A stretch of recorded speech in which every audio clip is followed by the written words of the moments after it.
এই দেশে বললাম ঘাস কাটতে কেউ বিয়েই করে না, কি কমু আর। সুপ্রিয় দর্শক, আসসালামু আলাইকুম। ব্যতিক্রম একটা ভিডিও নিয়ে আপনাদের সামনে হাজির।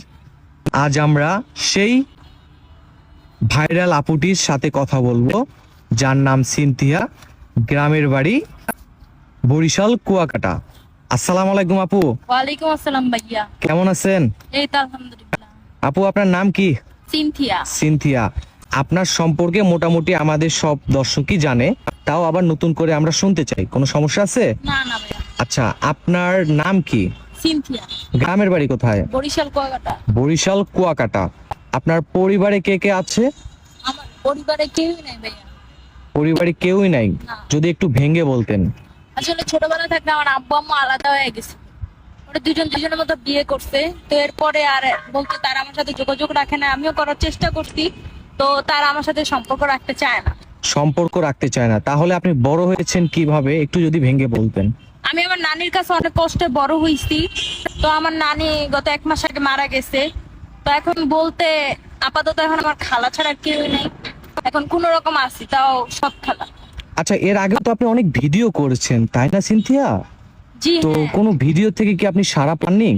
আসলে ভাইয়া ভিডিও অনেক করছে, অনেকেই ফোন দেয়, বলে বিয়ে করবে, এটা সেটা অনেক কিছু বলে, কিন্তু আসলে কেউ চায় না এতিম মেরে বিয়ে করতে। সবাই চায় একজন পরিবার বড় লোক একটা মেরে বিয়ে করতে। ও আচ্ছা আচ্ছা। আপনার পড়াশোনা কতটুকু? আমার পড়াশোনা ইন্টার কমপ্লিট করছি। আপনি ইন্টার শেষ করেছেন, তাই তো? জি। আচ্ছা, আমি দেখছি আপনি গ্রামে কাজ করছেন। তো এই জমি কি আপনাদের, মানে মূলত এখানে কি করার জন্য আসছেন? আসলে এখানে ওই যে ঘাস উড়াইতে আসছি ছাগলের জন্য। ছাগলের জন্য ঘাস উঠাইতে আসছেন? এটা কি আপনি প্রতিদিন এইসব কাজ করেন? করতে হয় আসলে। আসলে মানুষের বাসা থেকে নিয়ে মানুষের বাসা কাজ করে চলতে হয়, কিছু করার নাই। আচ্ছা, আপনার তো অনেক ভিডিও করা হয়েছে, তাই না? জি হ্যাঁ। আপনার কি কেউ দায়িত্ব নেয় নাই? আসলে বলে আশা দেয়, কিন্তু পরে আর খবর থাকে না। আবার অনেকে ফোন দিয়া অনেক খারাপ খারাপ প্রস্তাব দেয়। কি বলে, যদি ভেঙে বলতেন। বলে তোমাকে এটার জন্য বিয়ে করতেছি, নয়তো বা বিয়ে করতাম না, মানে অনেক বাজে ইঙ্গিত দেয়। ও আচ্ছা আচ্ছা। কেউ কি ফোন কিনে দিছে তোমাকে? না, এরকম হয় নাই। আচ্ছা আচ্ছা সিনথিয়া, আমাদের সংবাদ কিভাবে পেলে তুমি? আসলে এখানে আমার এক বান্ধবীর বিয়ে হয়েছিল, তো ওইখান থেকে পেলাম। ও আচ্ছা, মূলত জীবন গল্পে আসার কারণটা কি? আসলে এখন এমন একটা ভাইয়া স্বামী চাই যে যে আমাকে দেখা ভালো মতো সুন্দর মতো রাখুক।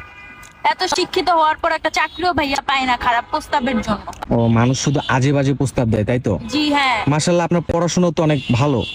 জি হ্যাঁ। যাক। আচ্ছা সিনথিয়া, যদি কোনো ভাই তোমাকে বিয়ে শাদী করার জন্য পছন্দ করে, তাহলে তোমার সাথে কিভাবে যোগাযোগ করবে? আপনাদের মাধ্যমে যোগাযোগ করলে আমাকে পাবে। কেন, তোমার পার্সোনাল ফোন নাই? না। এই যুগে পার্সোনাল ফোন নাই? আসলে ভাই মানুষের বাসায় কাজ করে ভাত খাই, পরিবারে বলতে কেউই নাই। যদি পার্সোনাল ফোন বা এগুলো কিছু থাকতো তাহলে কি আর এই জায়গা পাইতেন বলেন? তাও ঠিক।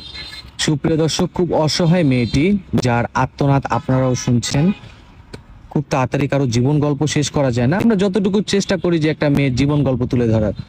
যাই হোক, সিনথিয়া, তোমার সাথে যোগাযোগ করতে হলে আমাদের সাথে যোগাযোগ করতে হবে, তাই তো? জি হ্যাঁ। আচ্ছা, যদি কোনো বয়স্ক ভাই, যদি তার বয়স 60 কিংবা 70 বছর হয়, সে তোমার সাথে যোগাযোগ করতে চায়, তাহলে যোগাযোগ করবা?